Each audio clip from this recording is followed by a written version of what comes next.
जैसा कि आपने मेरे हर वीडियो में देखा है कि हम आरसीएच रजिस्टर हो चाहे ऑनलाइन एंट्री सभी की बातें हम करते हैं। आज मुख्य रूप से जो आपको आरसीएच रजिस्टर से संबंधित बताना चाह रहा हूं कि जो फुट नोट्स है, जो योग्य दंपति और गर्भवती महिला के लिए जो फुट नोट्स तैयार किए गए हैं, उस निर्देशों को हमको पढ़ना बहुत जरूरी है। क्या होता है, हम उन फुट नोट्स को हम पढ़ते नहीं हैं और रजिस्टर भरना शुरू कर देते हैं। जो अभी नया रजिस्टर जो जनरेट हुआ है उसमें पृष्ठ क्रमांक 201 में फुट नोट्स दिए हुए हैं, जिसमें आपको महत्वपूर्ण जानकारी दी गई है कि किस प्रकार हम रजिस्टर को भरेंगे, कैसे हम रजिस्टर में क्या क्या निर्देश हमारे लिए है। तो मैं आप सभी को आज के इस वीडियो में ये फुट नोट्स को साझा करूंगा और बताने की कोशिश करूंगा कि ये फुट नोट्स में जो दिए गए निर्देश हैं ये कितने महत्वपूर्ण हैं। ये वीडियो थोड़ा लंबा हो सकता है, धैर्य के साथ इसको सुनिए, समझिए और जानिए कि किन किन बातों को हमको ध्यान देना है ताकि हमारा जो रिप्रोडक्टिव चाइल्ड हेल्थ की ट्रैकिंग है वो बेहतर तरीके से हो सके। इस आशा के साथ ये वीडियो मैं बना रहा हूँ। मैं उम्मीद करता हूँ कि सभी हमारे साथियों तक यह मैसेज जाए और अच्छे से वो अपने जो जानकारी है, जो महिलाओं की जानकारी है, उसको सुचारू रूप से वो भर पाएं।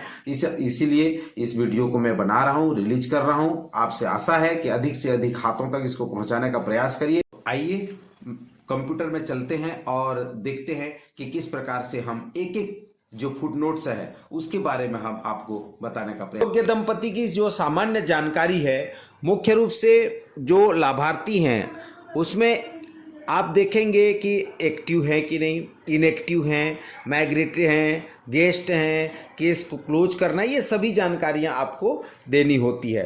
तो सबसे पहले जो लाभार्थी की स्थिति में एक्टिव केसेस हैं, किसे हम एक्टिव कहेंगे? कोई लाभार्थी जो एनएम के कार्य क्षेत्र का निवासी है एवं आरसीएस सेवाओं का लाभ उठा रहा है, तो ऐसे केसेस को हम सक्रिय केसेस कहेंगे। माइग्रेटेड इन और आउट, कोई लाभार्थी जो पहले से ही दूसरे क्षेत्र में पंजीकृत है और अब इस एनएम के कार्य क्षेत्र में आरसीएस सेवाओं का लाभ उठाता है, ऐसे केसेस को हम माइग्रेटेड केस कहेंगे। अतिथि, कोई लाभार्थी जो दूसरे क्षेत्र में पंजीकृत है, जो एक या अधिक सेवाओं का लाभ उठा सकता है। इनएक्टिव केस ऐसे लाभार्थी को कहेंगे जो स्थायी नसबंदी पुरुष या महिला।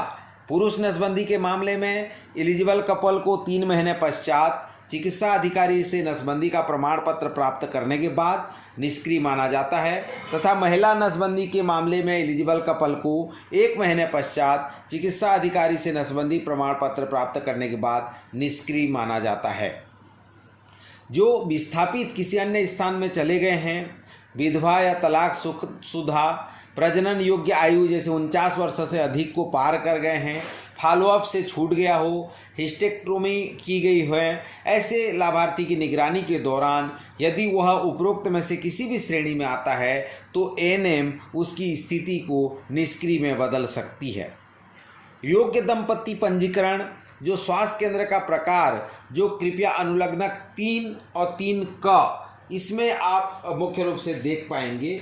अनुलग्नक 3 जो 314 पेज नंबर, अनुलग्नक 3 का जो 315 पेज नंबर पर दिया गया है, जहां पर जो स्वास्थ्य केंद्र है कौन से क्षेत्र में आता है, उस क्षेत्र का प्रकार के रूप में आप वहां पे जान पाएंगे कि कौन कौन से क्षेत्र में कौन कौन से अस्पतालों के प्रकार हैं। तो यहाँ पर पंजीकरण की तिथि, जब योग्य दंपति का हम पंजीकरण एनएम लाभार्थी से पहली बार जब मिलती है, संपर्क में आती है, तो आरसीएच रजिस्टर में उसको दर्ज करती है। उसमें आरसीएच का जो आईडी हम किसे कहेंगे? आरसीएच पोर्टल में नए योग्य दंपति के रिकॉर्ड किए गए विवरण को जब हम अपलोड करते हैं तो उसके बाद आरसीएच पोर्टल से महिला को आरसीएच आईडी संख्या, पति की नहीं, महिला की स्वतः जनरेट होती है और लाभार्थी को उसके पंजीकृत मोबाइल नंबर पर वही संख्या एसएमएस के रूप में भेजी जाती है। लाभार्थी से यह आरसीएच आईडी की संख्या पूछना है और कॉलम में दर्ज करना है, या रजिस्टर में जब आप आरसीएच पोर्टल में एंट्री करते हैं तो उस समय आप भी उसे देख पाते हैं। कृपया ध्यान दें कि आरसीएच आईडी महिला के प्रजनन योग्य जो पूरे जीवन काल है, अर्थात 49 वर्ष तक उसी एक आईडी में वो पहचानी जाएगी। पति का नाम आपको दर्ज करना है। यदि महिला अपने पति का नाम नहीं बताना चाहती है तो वहाँ पे एनएपी आपको लिखना है। आधार संख्या यह स्वैच्छिक है, कोई भी लाभार्थी संदर्भ के लिए आधार संख्या दे सकता है, किंतु यह मत अनिवार्य नहीं है। इसके लिए जो सहमति प्रपत्र अनुलग्न खंड 5 में संलग्न है, जो पृष्ठ क्रमांक 317 में दिया गया है, जो एक सहमति कंसेंट है जो ministry of health and family welfare द्वारा प्रेग्नेंट लेडी के लिए दी गई है। IFSC कोड या बैंक द्वारा प्रदान की गई चेकबुक, पासबुक पर पाया जाने वाला कोड है। यदि लाभार्थी के पास बैंक खाता नहीं है, बैंक खाता है किंतु IFSC कोड पता नहीं है, तो उपलब्ध नहीं है लिखना है। बैंक के विवरण के स्थान पर डाकघर खाते के विवरण पर भी विचार किया जा सकता है।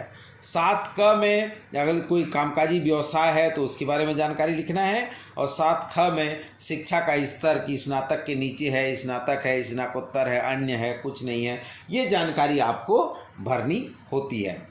नीचे दी गई सूची अनुसार जो योग्य दंपति है जो गर्भनिरोधक का उपयोग करते रहते हैं, चाहे वो कंडोम हो, कंबाइंड ओरल कंट्रासेप्टिव हो, सेंटोक्रोमेन है, POP है, EC गोलियां हैं, IUCD है, गर्भनिरोधक सुई है, महिला नसबंदी, पुरुष नसबंदी, ये सभी का उल्लेख करना है। इससे तो जो कोड दिया गया उसको आपको लिखने की जरूरत होती है।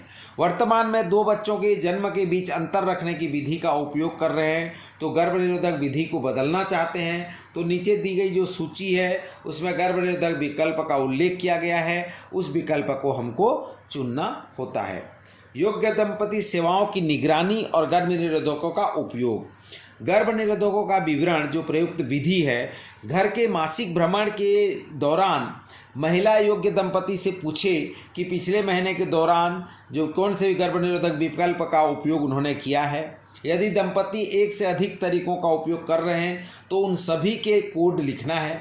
कंडोम है, कंबाइंड ओरल कंट्रासेप्टिव पिल है, सेंटोक्रोमेन है, POP प्रोजेस्टेरॉन ओनली गोली है, EC गोलियां हैं, IUCD है, IUCD 380 जो है 10 साल के लिए होता है, और जो 375 है वो 5 वर्ष के लिए होता है। गर्भनिरोधक सुई जो अंतरा वगैरह है, महिला नसबंदी, पुरुष नसबंदी, ये सभी चीज़ें जो है, जो EC गोलियां नियमित उपयोग की जाने वाली गर्भनिरोधक नहीं होती है, ये केवल आपातकालीन गर्भनिरोधक गोली के रूप में उसको उपयोग किया जाता है। लैक्टेशनल एमोनेरिया, ये शब्द आपको जानना होगा कि लैक्टेशनल एमोनेरिया का अर्थ उन महिलाओं में अस्थायी गर्भनिरोधक की विधि से है जो अपने बच्चे को स्तनपान भी करा रही हैं और अभी माहवारी फिर से आना शुरू नहीं हुई है। गर्भधारण जांच, यदि माहवारी का रुक जाना बताया गया है या गर्भधारण का संदेह है तो गर्भधारण की जांच करें और परिणाम जैसे पॉजिटिव है कि नेगेटिव।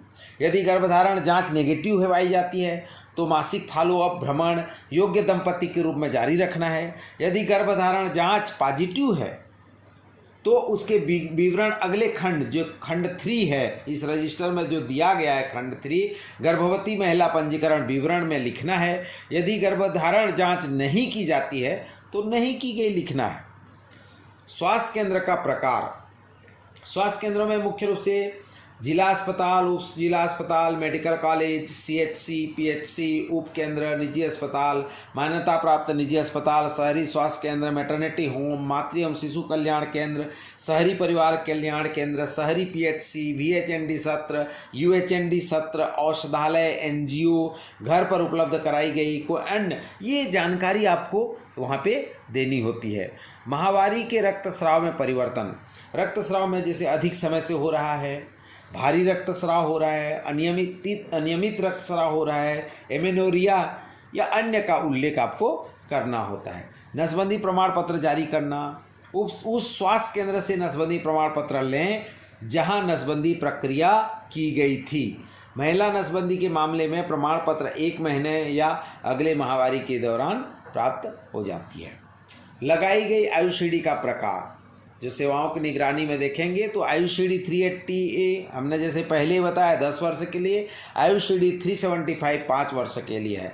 ये IUCD के जो अनुशासित फॉलोअप कार्यक्रम है, मुख्य रूप से 3 फॉलोअप कार्यक्रम हैं। जैसे पहला फॉलोअप IUCD लगाने की तिथि से 6ठे सप्ताह पर या माहवारी आने पर जो भी पहले हो। दूसरा फॉलोअप IUCD लगाने की तिथि से 3 महीने पर, और तीसरा फॉलोअप IUCD लगाने तिथि से 6 महीने पर।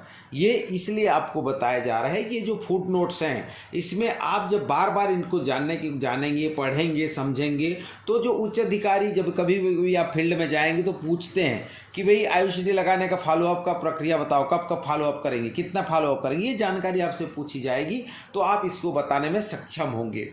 आधुनिक गर्भ निरोधक विधियाँ, तो हमने ऑलरेडी जो गर्भ निरोधक की जानकारी दी है तो उसमें सेम चीज़ें हैं।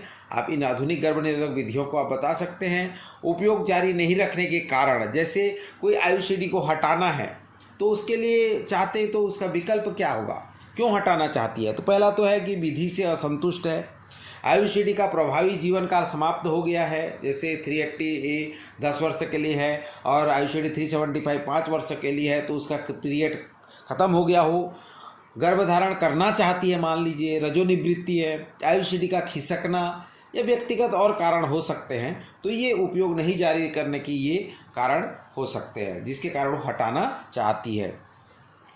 गर्भी जो प्रेग्नेंट वुमेन है, PW हैं, उनका जो पंजीकरण है मुख्य रूप से NC पंजीकरण की तिथि, यह गर्भधारण जांच पॉजिटिव है तो जब ANM पहली बार प्रेग्नेंट वुमेन से संपर्क करती है तो वह तिथि यहाँ पे लिखना है। EDD जो एक्सपेक्टेड डेट ऑफ डिलीवरी, प्रसव की अनुमानित तिथि यहाँ पे आपको लिखना है। इस सत्र का उपयोग करके EDD की गणना करना है। EDD की गणना पिछले मासिक या पहला दिन तिथि से 9 + 9 महीने + 7 दिन, या आप अगर देख पाएंगे तो जो अनुलग्नक है, अनुलग्नक 4 में जो पृष्ठ क्रमांक 16 में दिया गया है, पूरा एक कैलेंडर बनाया गया है। इसमें उदाहरण से आप देख भी पाएंगे कि यदि पिछला मासिक LMP की तिथि 1 जनवरी 2019 है तो EDD 8 नवंबर 2019 होगी।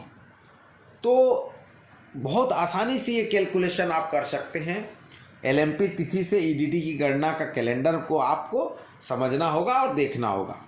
प्रसूति विवरण, प्रेग्नेंट वुमेन से पूछें कि उसका कितनी बार गर्भधारण हुआ है इस मौजूदा गर्भावस्था को छोड़कर, और केवल पिछले 2 गर्भधारणों का विवरण आपको लिखना है। पिछले 2 गर्भधारणों के दौरान हुई किसी जटिलता के बारे में उसे पूछना है और चयन करना है, भाई कन्वर्जेंस, APH, PIH, बार बार एबॉर्शन, मृत शिशु का जन्म, जन्मजात विसंगति, सिजेरियन सेक्शन, खून चढ़ाना, जुड़वा बच्चे, प्रसव पीड़ा न होना, PPH, कोई अन्य या कोई नहीं, ये जानकारी आपको वहाँ पे भरनी होती है।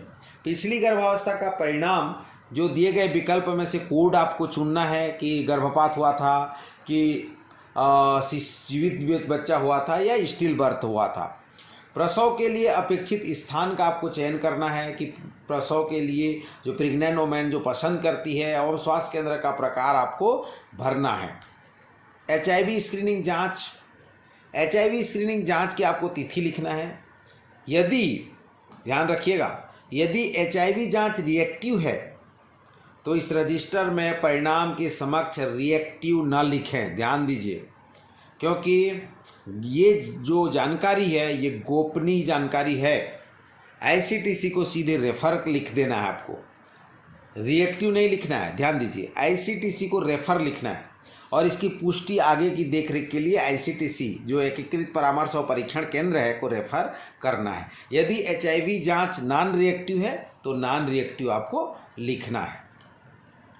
गर्भवती महिला या प्रसव पूर्व देखभाल सेवाएं में जो ANC भ्रमण की तिथि है, वह तिथि गर्भवती महिला की ANC सेवाओं का लाभ उठाने में के लिए आती है।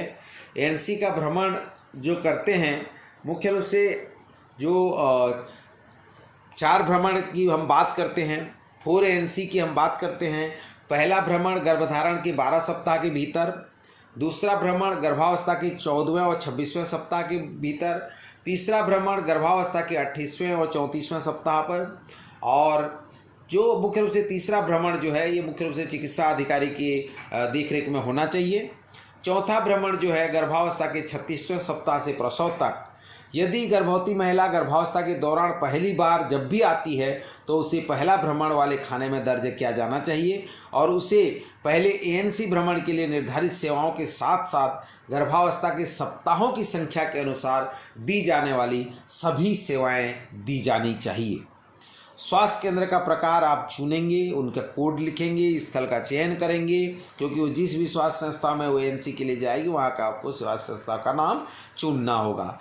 पीएमएसएमए जो प्रधानमंत्री सुरक्षित मातृत्व अभियान का जो दिवस निर्धारित होता है और प्रति माह 9 तारीख को जिसे स्वयंसेवी निजी चिकित्सकों या सरकारी स्वास्थ्य सेवाओं में जो गर्भावस्था की दूसरी और तीसरी तिमाही में महिलाओं को दी जाने वाली प्रसव पूर्व देखभाल सेवाओं का एक पैकेज होता है।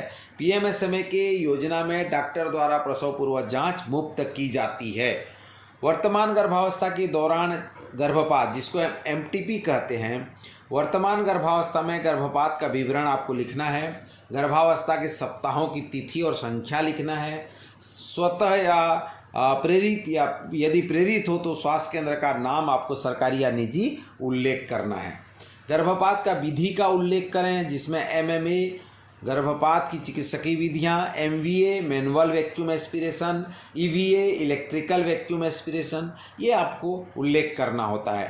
गर्भपात उपरांत उपयोग की जाने वाली गर्भनिरोधक विधि का उल्लेख करना है, जो हमने पहले ही ऑलरेडी बता चुके हैं। गर्भनिरोधक के रूप में ब्लड शुगर की जांच, ये थोड़ा सा आप देखिए, यहाँ बहुत अच्छे से समझाया गया है।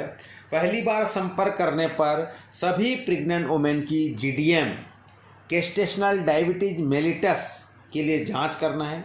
यदि पहली ओजीटीटी जांच नेगेटिव है तो दूसरी जांच गर्भावस्था के 24 से 28 सप्ताह के बीच ओजीटीटी के 2 की जांच है। Oral glucose tolerant test OGTT के माध्यम से 75 ग्राम ग्लूकोज के साथ एकल चरण जांच, चाहे आखिरी बार कुछ भी भोजन किया हो। यदि थ्रेशोल्ड वैल्यू 140 mgdl से अधिक हो तो उसे जीडीएम गेस्टेशनल डायबिटीज मेलिटस माना जाएगा। जीडीएम के मामले में mgdl में वैल्यू लिखें। जीडीएम के मामले में कृपया उच्चतर स्वास्थ्य केंद्र को उन्हें रेफर करें। यदि ओजीटीटी नहीं की गई है तो पोस्ट प्राइंडियल की जांच की जाए और वैल्यू को mgdl में दर्ज की जाए।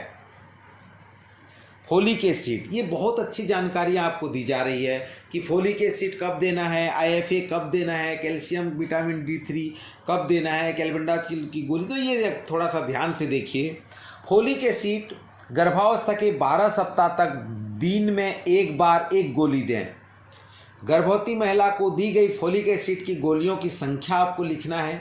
यदि कोई गोली नहीं दी गई है तो 0 लिखना है। यदि गर्भवती महिला 12 सप्ताह की गर्भावस्था के बाद पंजीकृत की गई है तो फोलिक एसिड की गोलियां नहीं देना है, लागू नहीं लिखें।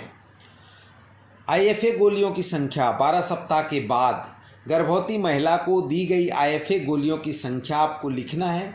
गर्भावस्था की 12 सप्ताह बाद से प्रसव उपरांत 6 महीने तक आईएफए की 180 गोलियां 180 दिन के लिए दिन में एक बार देना है। यदि एचबी का स्तर जो हीमोग्लोबिन लेवल है वो 9 से 11 ग्राम के बीच है, अर्थात उसमें खून की कमी है, एनीमिक है, तो 180 दिनों के लिए 360 गोली दिन में 2 बार एक गोली दें। यदि कोई गोली नहीं दी गई है तो आपको यहाँ पे 0 लिखना है। कैल्शियम विटामिन D3 की गोलियाँ गर्भावस्था के 14वें सप्ताह से शुरू कर प्रसव के 6 महीने बाद तक कैल्शियम विटामिन D की 2 गोली प्रतिदिन देना है। यदि नहीं दी गई है तो आपको 0 लिखना है। एल्बेंडाजोल की गोली गर्भावस्था के 14वें सप्ताह में, एल्बेंडाजोल जो पेट की कृमि मारने की गोली है, 1 गोली एक बार देना है। नहीं देते हैं तो 0 लिखना है। अल्ट्रासाउंड जांच गर्भावस्था के 18वें से 20वें सप्ताह के बीच एक बार प्रसूति अल्ट्रासोनोग्राफी जो है, अल्ट्रासाउंड है, एनोमली स्कैन लेवल 2 USG किया जाना चाहिए। ये भी उल्लेख करना है कि JSSK के अंतर्गत USG किया गया था। JSSK जो जननी शिशु सुरक्षा कार्यक्रम के तहत महिलाओं एवं बाल स्वास्थ्य सेवाओं की बेहतर सुविधाएं सुनिश्चित करने की एक बहुत बड़ी पहल है। यह ग्रामीण तथा शहरी दोनों क्षेत्रों में सरकारी स्वास्थ्य संस्थाओं में सामान्य प्रसव और सिजेरियन ऑपरेशन और बीमार जो नवजात हैं जन्म से 30 दिन के बाद सहित गर्भवती महिलाओं को पूरी तरह से मुफ्त और कैशलेस सेवाएं प्रदान करने के लिए एक पहल है।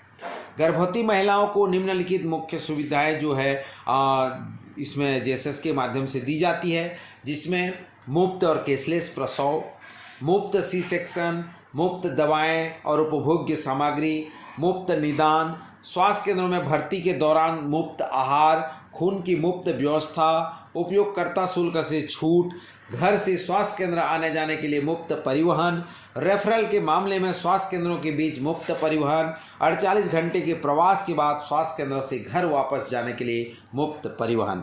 ये जो है जननी शिशु सुरक्षा कार्यक्रम के तहत निःशुल्क प्रदान किए जाते हैं। उच्च जोखिम गर्भावस्था, उच्च जोखिम वर्गीकरण के कारणों का उल्लेख करें, जिसमें कि जो उच्च रक्तचाप है सिस्टोलिक 140 और डायस्टोलिक एबव 90, तो ये जो है बीपी के केसेस काउंट होते हैं। कन्वल्जेंस है, योनि से रक्तस्राव है, तेज बुखार है, गंभीर एनीमिया है जिसमें एचबी स्तर 7 ग्राम या डीएल से कम हो, गेस्टेशनल डायबिटीज है, बच्चा जुड़वा है, मृत शिशु का जन्म हुआ है, पिछली गर्भावस्था में बाधित प्रसव पीड़ा है, जन्मजात विकृतियां के कारण है, सिजेरियन सेक्शन हो रहा है, असामान्य भ्रूण की स्थिति है, बच्चा उल्टा है, आरएच फैक्टर है, एसटीआई आरटीआई है, सिफिलिस पॉजिटिव है, ये सभी जो है उच्च जोखिम गर्भावस्था के लक्षण हैं, जिससे हम एचआरपी बोलते हैं। अभी मुख्य रूप से एचआरपी का आप लोगों को ट्रेनिंग भी दिया जा रहा है, तो इन सभी बातों को आप देख पाएंगे और समझ पाएंगे। तो उच्च जोखिम गर्भावस्था में आपके इन कारणों का उल्लेख करना होगा। रेफरल स्वास्थ्य केंद्र में जो आपका स्वास्थ्य संस्थाएं हैं उनके विकल्प को चुनना है और कोड आपको लिखना है और रेफर जहां पे कर रहे हैं उसका प्रकार और नाम आपको देना होगा। प्रसव के बाद जो पसंदीदा गर्भ निरोधक विधि है जिसकी हम ऑलरेडी जिक्र कर चुके हैं, ये गर्भवती महिला से ये प्रश्न पूछकर आप कि गर्भावस्था के 28वें से 34वें सप्ताह के भीतर उसे प्रश्न पूछकर आप उसको जानकारी लिख सकते हैं।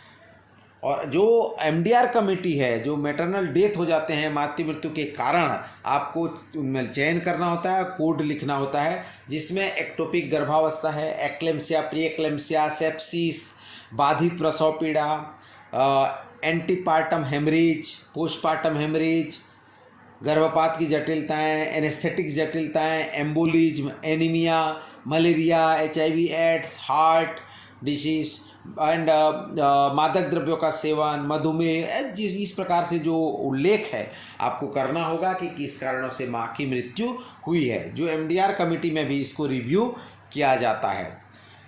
गर्भवती महिला का जो प्रसव संबंधित जानकारी है उसके लिए मुख्य रूप से प्रसव का स्थान जो कि पहले से आपको चयन करना होगा। प्रसव का स्थान चयन करके आपको उसको विकल्प के रूप में उसमें लिखना होगा कि कौन से स्थान में उसका प्रसव हुआ है। प्रसव के दौरान जो जटिलताएं होगी, जो हाई रिस्क केसेस की ऑलरेडी हमने बात किया है, वो सारी चीज़ें आपको यहाँ पे लिखना होगा कि गर्भवती महिला को प्रसव के दौरान एक से अधिक जटिलताएं किन किन बातों पे हुई है।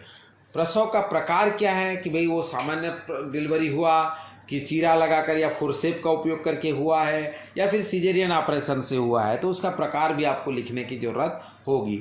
प्रसव होने के बाद उसका परिणाम आपको लिखना होगा कि जीवित जन्म हुआ, एबॉर्शन हुआ या फिर स्टिल बर्थ हुआ। तो ये चीज़ें आपको उसके प्रसव के परिणाम में कोड लिखना होगा। प्रसव के दौरान यदि मातृ मृत्यु हो जाती है तो उसके कारण के बारे में हमने पहले ही चर्चा किया है। तो उन सभी कारणों में से जो भी कारण से उसमें मृत्यु हुई है, जैसे देखेंगे तो गैर प्रसूति संबंधी भी जटिलताएं होती है, जैसे एनीमिया है, हृदय संबंधी विकार है, यकृत विकार है, श्वसन विकार है, गुर्दे संबंधी विकार है, अंतःस्रावी विकार है, तंत्रिका विकार है, संक्रमण इन्फेक्शन है, एक्टोपिक गर्भावस्था है। ये जो प्रॉब्लम है, जो गैर प्रसूति है, प्रसूति के लिए गैर प्रसूति जटिलता है, ये इस कारण से भी जो है ये डेथ हो सकता है। हमने एमडीआर में ऑलरेडी चर्चा किया है। और इसके बाद भी इस तरह की अगर जटिलताएं आती है तो आप इसकी रिपोर्ट, जो मृत्यु की प्रथम संक्षिप्त सूचना जो FBIR बोलते हैं, इसमें आपको भेजना भी होता है। नवजात की मृत्यु का कारण दिए गए विकल्पों में से आपको चुनना है कि वो बच्चे का जो मृत्यु का कारण है वो एस्फिक्सिया है, शिशु श्वसन संकट सिंड्रोम, समय के पूर्व जन्म हुआ, सेप्सिस, जन्मजात दोष या और अन्य कोई कारण हो तो वो भी आप उसको ले सकते हैं। नवजात की मृत्यु का कारण आपको लिखना होगा, उसका कोड आपको देने होंगे। बच्चे की आरसीएच आईडी, माँ का आरसीएच आईडी आपने देखा किस प्रकार से प्राप्त होता है, उसी प्रकार बच्चे का भी जो है आरसीएच पोर्टल में जब रिकॉर्ड हम अपलोड करते हैं तो आरसीएच पोर्टल से बच्चे की आरसीएच आईडी संख्या स्वतः जनरेट होती है। एनएम को एक आईडी रजिस्टर में लिखना होगा उस आईडी को, ताकि वो बच्चा फर्दर जो सर्विस है उसी आईडी से उसे मिलेगा।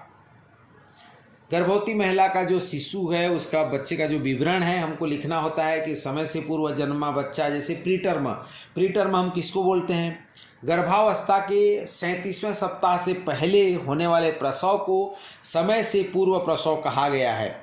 समय से पूर्व प्रसव 24 से 34 सप्ताह के बीच के मामले में डेक्सामेथासोन जो कॉर्टिकोस्टेरॉइड सुई की 2 खुराकें अर्थात 2 दिनों तक प्रतिदिन 12 घंटे के अंदर पर कुल 4 खुराकें दी जानी चाहिए। कोड 1 लिखें यदि केवल एक रेफरल पूर्व खुराक दी गई है और कोड 2 लिखें यदि पूरी खुराकें दी गई है। बच्चा तुरंत रोया अर्थात बच्चा 1 मिनट के भीतर रोया था। रेफरल स्वास्थ्य केंद्र का कोड, रेफरल स्वास्थ्य केंद्र के बारे में हमने चर्चा किया है। जिस भी अस्पताल में आप रेफर करते हैं तो वहाँ का कोड लिखना है। शारीरिक जन्मजात दोष, ये जो राष्ट्रीय बाल स्वास्थ्य कार्यक्रम के तहत भी आप देख पा रहे होंगे कि जो जन्म के समय कोई दोष दिखाई देता है तो ऐसे बच्चों को जो है उसका विकल्प आपको चुनना होगा, कोड लिखना होगा, जैसे न्यूरल ट्यूबल दोष, डाउन सिंड्रोम्स, कटे फटे होंठ, क्लब फुट, डिस्प्लेक्सिया, जन्मजात मोतियाबिंद, जन्मजात बहरापन, हाइड्रोसिफलस, इम्परफोरेटस या कोई अन्य जो है। तो ये जन्मजात जो दोष है उसको हम यहाँ पे, बर्थ डिफेक्ट जो है उसको हम यहाँ पे लिखते हैं। स्तनपान कराना, जो मदर्स एब्सोल्यूट अफेक्शन जो माँ कार्यक्रम है, इसका एक महत्वपूर्ण भाग है। ये जन्म के 1 घंटे के भीतर आपको स्तनपान कराना है। शीघ्र स्तनपान कराना बहुत जरूरी है क्योंकि शिशु को कोलोस्ट्रम या पहला दूध प्राप्त होता है जो सुरक्षात्मक कारणों से भरपूर होता है। जन्म के समय दी जाने वाली खुराक, मुख्य रूप से जो बच्चे को 24 घंटे के भीतर जो ओपीवी, बीसीजी, हेपेटाइटिस बी के टीके और विटामिन के की सुई जन्म के समय दी जाने वाली खुराकें देनी होती है, ये आप लिखेंगे। गर्भवती महिला जो पीएनसी प्राप्त करती है, देखिए आशा एएनएम द्वारा घर घर जाकर एचबीएनसी, पीएनसी ये सारे सर्विसेज दी जा रही है। प्रसव के पश्चात जो पीएनसी है पहले, तीसरे, 7वें, 14वें, 21वें, 28वें और 42वें दिन पीएनसी भ्रमण किया जाना चाहिए। 6 पीएनसी और एचबीएनसी भ्रमण अनिवार्य है। यदि संस्थागत प्रसव हुआ है तो 6 पीएनसी पहली भ्रमण तब किया जाए जब माँ और नवजात शिशु घर पहुँचते हैं, जो कि जन्म के 48 घंटे के भीतर किया जाए। यदि घर पर प्रसव हुआ है तो कुल 7 पीएनसी विजिट करना है और पहला पीएनसी 6 घंटे के भीतर हो जाना चाहिए। उपयोग की जा रही प्रसवोत्तर गर्भनिरोधक विधि के बारे में हमने बात की हुई है। माँ के लिए खतरे के लक्षण, माँ में कोई खतरे का लक्षण देखा गया है तो दिए गए विकल्प में से आपको कोड चुनना है और लिखना है, जैसे अत्यधिक रक्तस्राव, योनि से दुर्गंध युक्त स्राव, ठंड के साथ या बिना ठंड बुखार, तेज पेट दर्द, अत्यधिक थकान या सांस फूलना, हाथ, चेहरे और पेट में, पैर में सूजन, तेज सिर दर्द या धुंधला दिखना, स्तन में दर्द, उभरे स्तन, फटे हुए स्तन या स्तन से रक्तस्राव जैसे या कोई नहीं, तो ये माँ के खतरे हैं जो हाई रिस्क की बात ऑलरेडी हम करते हैं। तो ये लक्षण हैं जिसको आपको लिखना होगा। रेफरल स्वास्थ्य केंद्र का कोड, ऐसे स्वास्थ्य केंद्र के विकल्प को आपको चयन करना होगा और आपको रेफरल प्लेस में जो अस्पताल है उसमें आपको भेजना होगा। मातृ मृत्यु के कारण हमने जो एमडीआर है उसमें ऑलरेडी बोले हैं कि एक्टोपिक गर्भावस्था, एक्लेम्सिया, प्री एक्लेम्सिया, सेप्सिस, बाधित प्रसव पीड़ा, प्रसव पूर्व रक्तस्राव, जो एंटीपार्टम हेमरेज है, पोस्टपार्टम हेमरेज, एनेस्थेटिक जटिलताएं, embolism, anaemia, malaria, HIV AIDS, हृदय रोग, मादक द्रव्यों का सेवन, मधुमेह, ये सारी चीज़ें मैटरनल डेथ के कारणों में आते हैं। मैटरनल डेथ का स्थान आपको लिखना है कि भाई वो कौन से अस्पताल में डेथ हुआ है, प्राइवेट है, गवर्नमेंट है, या फिर घर पर हुआ, या ट्रांजिट के दौरान, या रास्ते में कहीं मरा। तो ये सारी चीज़ें आपको लिखनी होती है। PNC में जो आप मुख्य रूप से जो PNC में जाते हैं तो उसमें बच्चे का वजन, यदि बच्चे में वजन में न बढ़ रहा है न घट रहा है, स्वास्थ्य केंद्रों को रेफर करना होगा। PNC में जो मुख्य रूप से देखे होंगे तो हम इन सभी बातों को, चाहे माँ हो बच्चे हो, दोनों चीज़ों को हमको ध्यान देने की ज़रूरत होता है। बच्चे के खतरे के जो लक्षण हैं, जैसे खाने पीने में असमर्थ है, झटके लगना है, श्वसन सांस लेने में कठिनाई हो रही है, छाती के अंदर धंस रहा है, बाहरी तापमान 37.5 डिग्री सेल्सियस का है, तो ये सब चीज़ें आप देख पाएंगे। और प्रसूतर जो PNC देखभाल है, इसमें आप जो है उसका, जैसे वो कभी कभी देखते हैं तो बच्चे का वजन न बढ़ता है न घटता है, बहुत छोटा बच्चा है, 1500 ग्राम से कम, या समय से 2 महीने पहले पैदा हुआ है, तो ये चीज़ें आप वहाँ पे लिख पाएंगे। रेफर करने से पूर्व जो खतरे हैं, उस ऐसे लक्षण वाले बच्चों को जेंटामाइसिन की सुई या एमोक्सिलिन सिरप की रेफरल पूर्व खुराक दी जानी चाहिए। रेफरल सुविधा आप वहाँ अस्पताल को आपको चुनना है कि कहाँ आप रेफ़र कर रहे हैं, उसका कोड आपको उल्लेख करना है। शिशु मृत्यु के कारण में जो मृत्यु के मुख्य कारण, जो संभावित कारण आपको दिखते हैं, जो प्रसवोत्तर अवधि के दौरान शिशु में मृत्यु हो गई है, तो मुख्य रूप से एस्फिक्सिया है, जन्म के समय कम वजन, बुखार, दस्त, निमोनिया, समय से पूर्व पैदा हुआ बच्चा, यदि कोई अन्य। शिशु मृत्यु का स्थान, यदि शिशु मृत्यु हो जाता है, जैसे घर पर है कि अस्पताल में है या ट्रांजिट में है, तो वहाँ का आपको नाम लिखना होता है और उसकी जानकारी आपको देनी होती है। तो मुख्य रूप से जो एलिजिबल कपल से लेकर के जो मैटरनल हेल्थ से, मैटरनल डेथ से, या बच्चे के पूरे टीकाकरण से लेकर के बच्चे की डेथ तक, अगर मान लीजिए किसी कारण से ये एक एक टर्मोलॉजी को आपको समझना होगा, देखना होगा। ये 1 से लेकर 65 तक की फुट नोट्स आपको दिए गए हैं, पूरे एक एक को अच्छे से समझाया गया है ताकि आप उसको जान पाएँ और स्वास्थ्य के क्षेत्र में बेहतर तरीके से आपकी जवाबदेही तय हो सके।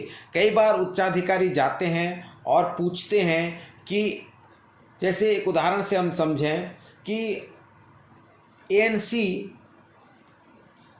कब कब किए जाते हैं, तो मुख्य रूप से आप देखेंगे 4 ANC होता है। प्रथम तिमाही में पहला ANC होता है, दूसरा जो है 14वें से 26वें सप्ताह में होता है, तीसरा जो है 28वें से 34वें सप्ताह में होता है, और चौथा जो है 36वें सप्ताह से प्रसव पूर्व तक होता है। तो ये जो जानकारी है, जब आप इन एक एक चीज़ों को आप पढ़ेंगे, देखेंगे, मैं तो कहूँगा बार बार इस फुट नोट्स को रिपीट करिए और इसका एक छोटे छोटे पॉइंट आप अपने डायरी में नोट कर लीजिए, ताकि जब भी आप कोई कहीं पे मीटिंग में जाते हैं तो एक एक जो इंडिकेटर है, एक एक चीज़ों को आप समझ पाएँ।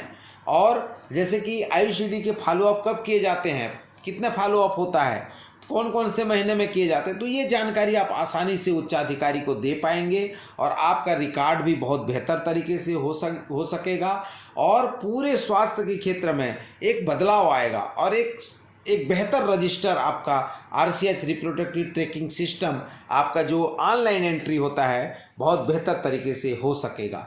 तो मुझे उम्मीद है और विश्वास है कि आपको ये समझ में आ गया होगा और अच्छे से हम इसको बेहतर तरीके से रजिस्टर भरेंगे। तो आप सभी का बहुत बहुत धन्यवाद। सभी ने बड़े धैर्य के साथ इस वीडियो को देखा सुना, समझा। मुझे विश्वास है कि इसको बार बार आप रिपीट करके इसको देखिए। क्या होता है कि हम लोग कभी कभी एक बार देख लेते हैं और समझ में आ गया ऐसा समझ लेते हैं। नहीं, ये वीडियो जो बनाने का एक ही मकसद है, जब कभी भी आप इस वीडियो को खोजेंगे, जब कभी भी इस वीडियो को आप क्लिक करेंगे तो आपको ये फुटनोट से रिलेटेड सभी जानकारियां आसानी से उपलब्ध हो जाएगी। आपको रजिस्टर देखने की जरूरत नहीं पड़ेगी। इसीलिए मैं आप सभी से निवेदन करूंगा कि अधिक से अधिक हाथों तक इस चैनल को पहुंचाइए, सब्सक्राइब करिए, लाइक करिए, कमेंट करिए, शेयर करिए। बहुत बहुत धन्यवाद।